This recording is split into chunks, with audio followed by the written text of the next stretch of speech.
هلو چطورین بچه؟ خوش اومد به یه ویدیو دیگه از ماینکرافت و امروز اومدم یه وان بلاکه که داره این آیتم فرنه میاد تو دهنمون. اشتباه گفتم اسمشو. و خب بریم سراغ ویدیو.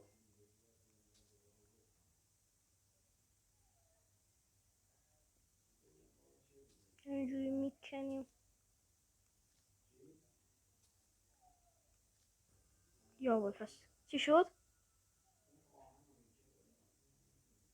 نمیدونم چی شد. صدای ویدیو رو اومد فکر کنم. شادو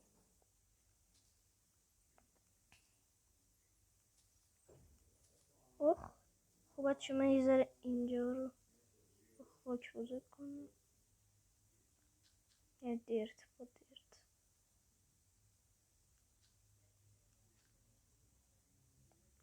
اینجا اینجا اینجا اینجا اینجا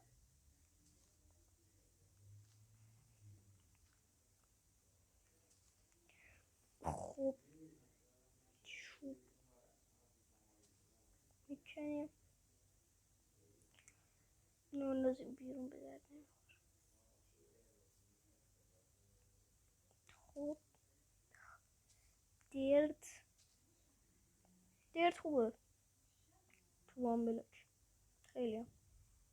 چوبم البته خیلی مهمه تو وان بلاک به نظر من، چون شما میتونید با چوب اسلپ درست کنید و زمین رو بزرگتر کنید، هم میتونید کلنگ و اینا بسازید. کلا چوب خیلی خوبه با یا همون درد خاک یا درد. خب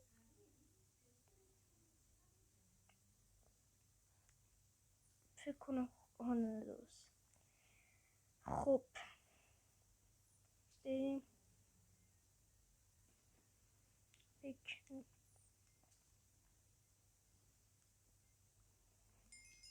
چی شد؟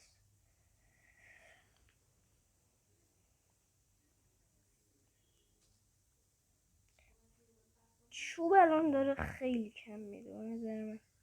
بذاریم چقدر چی داریم.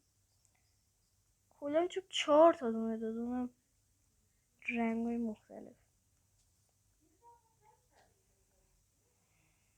فقط یه دونه کرافتی ما درست کنیم.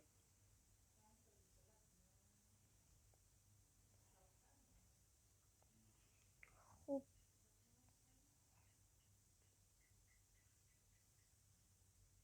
چوب چوب چوب یه چست. چرا 2 تا چست؟ نه اینه که داشتیم اشتباه کردم ساختم، چون یه داشتیم همه اینا تو چست. خب بریم بکنیم. اخ نزدیک بود بیفتیم پایین. میخوام یه ریسکی کنم، یه وسط این وایسم. نزدیک بود بچه بیفتیم متاسفانه. خدا شکر.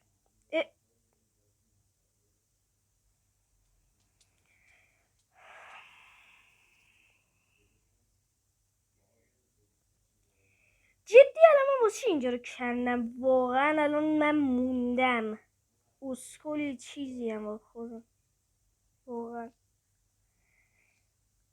چوبه. خب بچه یه لحظه باشید من زمین رو یه ذره بزرگتر بکنم.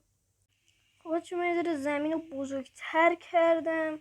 این رو زیرم به دست بردم موقع کندن بلاک.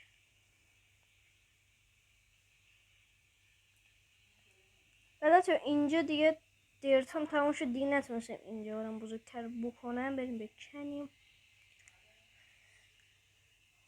خب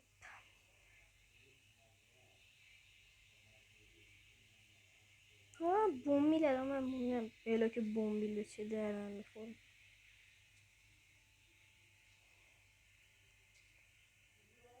خب من اینجا رو یه ذره بزرگ بکنم. اینجا، اینجا و اینجا. چوب خداش خیلی کم داده. الان کلا سومین چوبی که داره فکر کنم بهمون میده. فکر کنم سومین چوب نمیدونم. نه این الان پنجمین چوب بود که کندیم. اشتباه. خب حالا ول کن چوب رو. خاک زیاد میخوام یا همون درت. حالا رفت تو فاز چوب.